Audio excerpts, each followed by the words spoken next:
If the core argument of the book is that we are interdependent, that to deal with these issues, from global climate change to health, to new technologies down the line, the world needs to work with China. China needs to work with the world. We're genuinely interdependent on these issues. How can we do that in a context where both sides have a tendency to view each other through ideological lenses? In other words, simply being clear-eyed about how ideology has already infused these new issues can itself generate a kind of securitization where we end up seeing everything the other side does, even on issues of global public concern like climate change, through a kind of zero-sum ideological lens, which will then inhibit really any possibility for cooperation.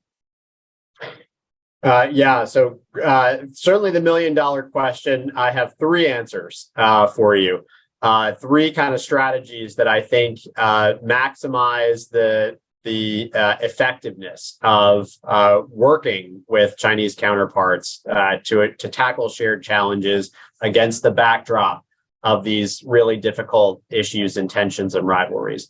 So strategy number one is ring fencing. And this is where at a governmental level, I mean, conceivably it could take place between non-governmental entities as well, but I primarily think of it as a strategy to be employed by governments that just involves a mutual commitment to avoid politicization of a particular issue.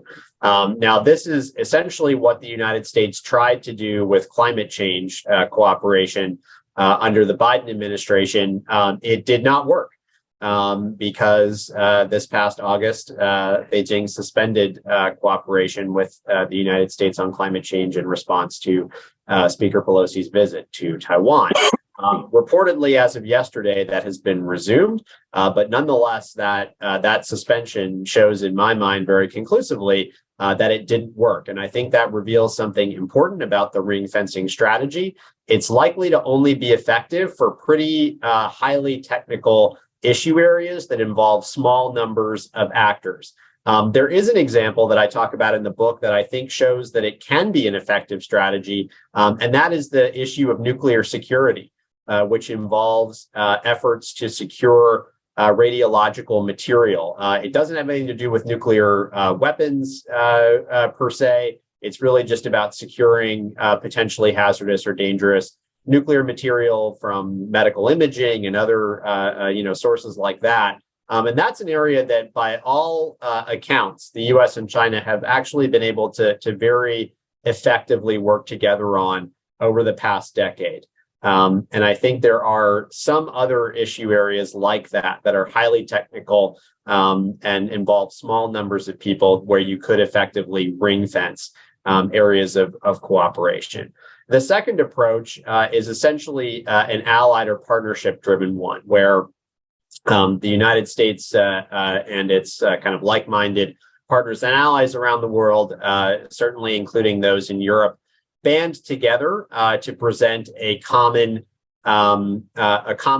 sort of framework for dealing with shared global challenges that then creates some leverage over Beijing to take action that accords with international norms and standards. And so I think the example of adaptation financing in the context of the climate talks is an example of this, where the United States has the ability to, working with its European partners, form a global coalition to kind of shape the approach to adaptation financing that then engages China and does so from a position of strength, and one that exerts some pressure on Beijing to contribute multilaterally instead of bilaterally, which it has previously preferred to do, but which is generally not favorable to the foreign policy interests of the U.S., its partners, and its allies. So I'm thinking, for example, of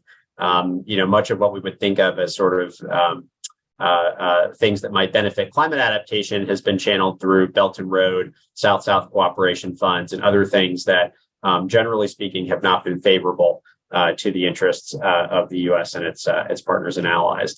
The third and final strategy that I think can be effective is to look for areas in which there is still a real asymmetry between China and other countries, and where China effectively needs things from other countries. And I think there's one issue area in particular that stands out to me, that is in the area of biotechnology, where that asymmetry can be used to push Beijing to adopt norms and standards that are favorable and again accord with international principles.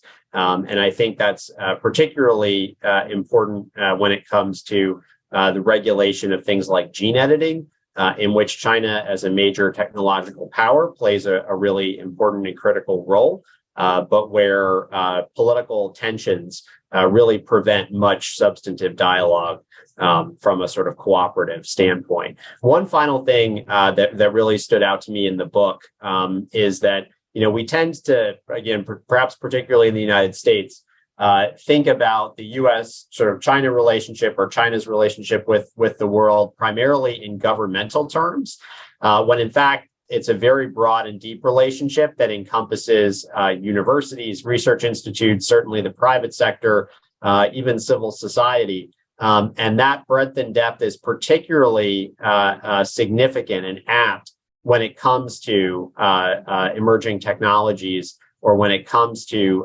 environmental or ecological issues, in which, the private sector, again, universities, research institutions play a really critical role. And we have to think much more deliberately and deeply about how to work through sub-state and non-state actors instead of national governments to try to tackle these shared challenges. And I think doing that, focusing at the sub-state, non-state level, can also open up some new areas for dialogue that are effectively shut off at the governmental or diplomatic level.